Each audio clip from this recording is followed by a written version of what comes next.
Boa tarde, nós estamos aqui para ler mais uma vez, mais um capítulo aí.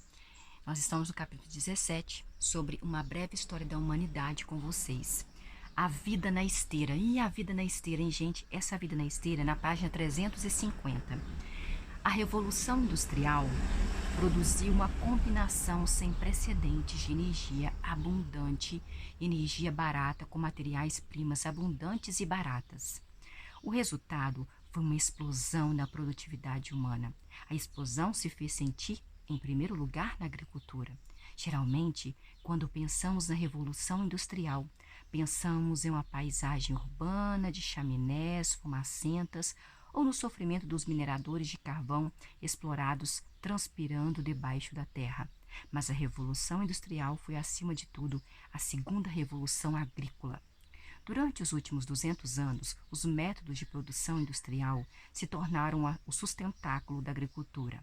Máquinas como tratores começaram a assumir tarefas que antes eram executadas por energia muscular ou simplesmente não executadas. Os campos e os animais se tornaram muitíssimos mais produtivos graças aos fertilizantes artificiais, inseticidas industriais e todo um arsenal de hormônios e medicamentos.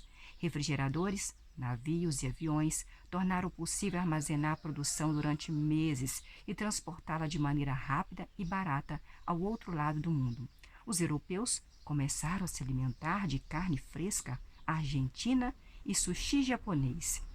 Até mesmo plantas e animais foram mecanizados, mais ou menos na mesma época em que Homo sapiens foi levado a um status divino pelas religiões humanas. Os animais de criação deixaram de ser vistos como criaturas vivas capazes de sentir dor e sofrimento, e passaram os animais a ser tratados como máquinas.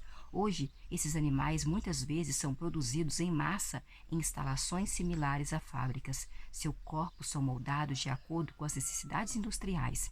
Eles passam a vida inteira como engrenagens em linhas de produção gigantes, e a duração e a qualidade de uma existência são determinadas pelos lucros e perdas de corporações.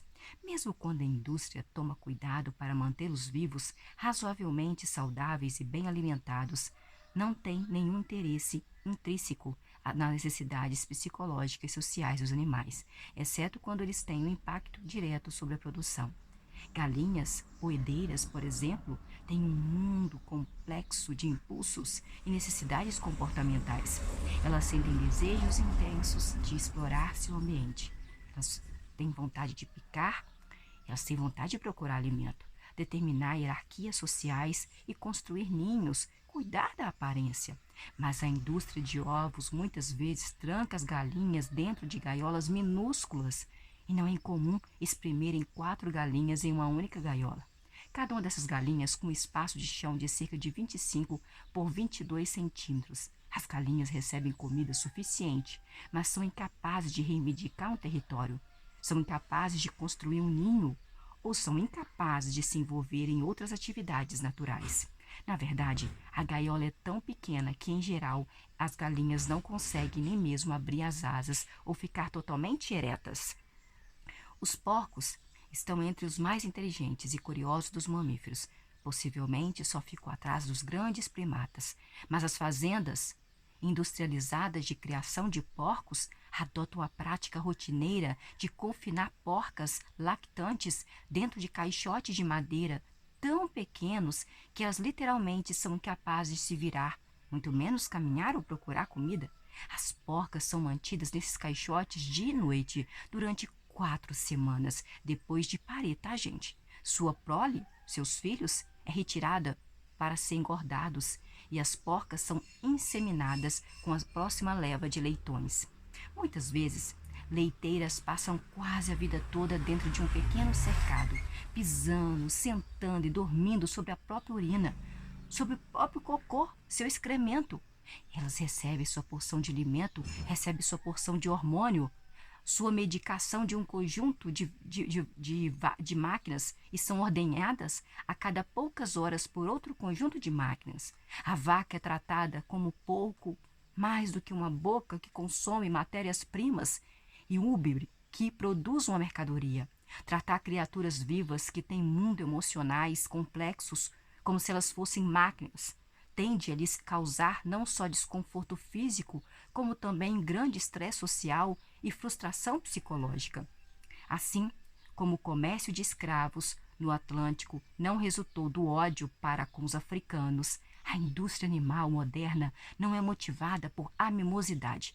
Novamente, ela é alimentada pela indiferença. A maioria das pessoas que produzem e consomem os ovos, os leites e as carnes raramente param de pensar no destino dos frangos, no destino das vacas ou no destino dos porcos, cuja carne e produtos eles estão comendo. Aqueles que pensam muitas vezes argumentam que tais animais realmente, com pouco, se diferem das máquinas. Desprovidos de sensações, os animais são desprovidos de emoções, os animais são incapazes de sofrer. Ironicamente, as mesmas disciplinas científicas que criaram nossa máquina de leite e de ovos têm demonstrado, para além de qualquer dúvida, que os mamíferos e as aves têm uma composição sensorial e emocional complexas. Eles não só sentem dor física, como eles também sentem dor por padecer de sofrimento emocional. Segundo a psicologia evolutiva, as necessidades emocionais, as necessidades sociais dos animais domésticos evoluíram na natureza, onde foram essenciais para a sobrevivência e reprodução. Por exemplo, uma vaca selvagem precisa saber se relacionar com outras vacas e bois. Ou não, ela seria capaz de sobreviver e se reproduzir? Para aprender as habilidades necessárias, a evolução implantou nos bezerros, implantou nos filhotes de todos os outros mamíferos sociais um intenso desejo de brincar. É brincando que os mamíferos adquirem nossas habilidades sociais. Implantou neles um desejo ainda mais intenso de estar junto da mamãe deles, cujo leite e cuidados eram essenciais para a sua sobrevivência. O que acontece se hoje um fazendeiro separa uma bezerra da mãe e coloca a bezerra numa jaula, lhe dá comida, lhe dá água e dá inoculações contra doenças, e então, quando ela tiver idade suficiente, a insemina com o esperma do boi? De uma perspectiva objetiva, essa bezerra já não precisa do vínculo com a mãe, nem de companheiros de brincadeiras para ela sobreviver e se reproduzir. Mas de uma perspectiva subjetiva, a bezerra ainda sente um intenso desejo de estar junto da sua mamãe e de brincar com outros bezerrinhos. Se esses desejos não forem atendidos, a bezerra sofre muitíssimo psicologicamente. Essa é a lição elementar da psicologia evolutiva, uma necessidade formada da natureza contínua e ser sentida subjetivamente. Mesmo que já não seja necessária para a sobrevivência e para a reprodução nas fazendas industriais. O que há de trágico na agricultura industrial é que a agricultura industrial se ocupa muito das necessidades objetivas dos animais, mas negligencia suas necessidades subjetivas.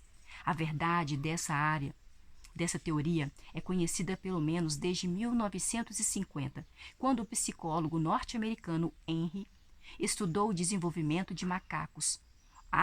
Henry Arlo, separou macacos recém-nascidos de suas mamães várias horas após o nascimento. Os macaquinhos foram isolados dentro de gaiolas e criados por mamães artificiais. Em cada gaiola, Arlo colocou 2 mães artificiais. Uma mãe era feita de fios de metal. Outra mãe era equipada com uma mamadeira no qual o macaquinho podia mamar. A outra mamãe era feita de madeira coberta com tecido, o que a fazia lembrar uma mãe macaca de carne e osso, mas não fornecia ao macaquinho nenhum sustento material. Presumia-se que os macaquinhos se agarrariam à mamãe de metal e não à mamãe de madeira. Para a surpresa de Arlon, os macaquinhos mostraram uma preferência notável pela mamãe de madeira, passando a maior parte do tempo com a mamãe de madeira. Quando as 2 mães eram colocadas bem próximas uma da outra, os macaquinhos se agarravam à mãe de madeira, mesmo enquanto se esticavam para sugar leite da mãe de metal. Arlon suspeitou que talvez os macaquinhos fizessem isso porque sentiam frio, então colocou uma lâmpada elétrica dentro da mãe de metal, que agora radiava calor.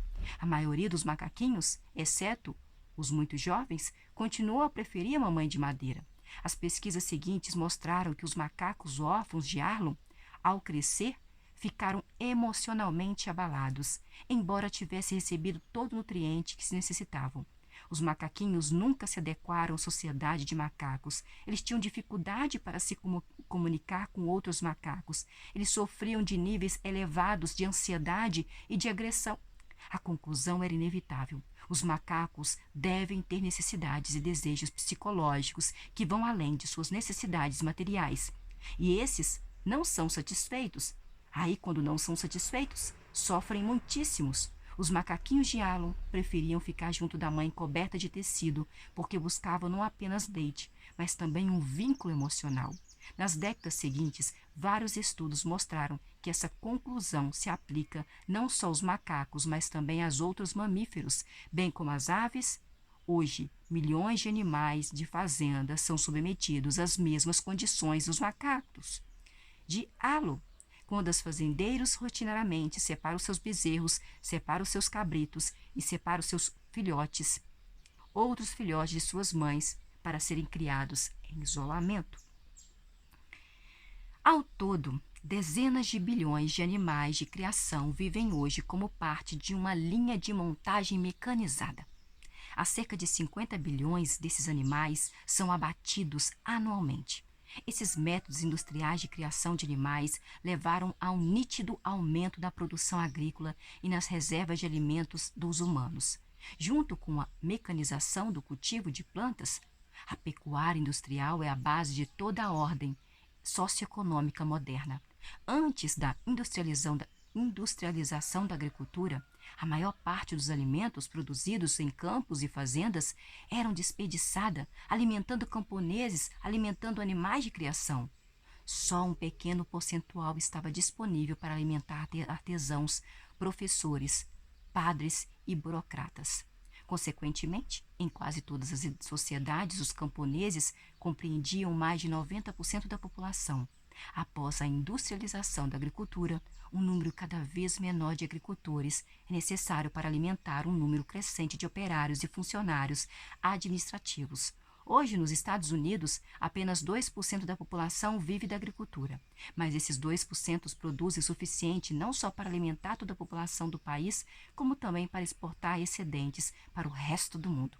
Sem a industrialização da agricultura, a revolução industrial urbana jamais poderia ter acontecido. Não teria havido mãos, cérebros suficientes para trabalhar em fábricas, para trabalhar em escritórios. À medida que essas fábricas e escritórios absorveram os bilhões de mãos e cérebros que eram dispensados do trabalho no campo, começaram a despejar uma avalanche de produtos sem precedentes. Hoje os humanos produzem muito mais aço, fabricam muito mais roupas e constroem muito mais estruturas do que em qualquer momento anterior. Além disso, produzem uma gama impressionante de produtos antes imagináveis, como lâmpadas, como telefones, celulares, câmeras, lavadoras de louça. Pela primeira vez na história humana, a oferta começou a superar a demanda. E surgia um problema completamente novo. Quem vai comprar todas essas coisas? Você. Nós paramos aqui na página 356.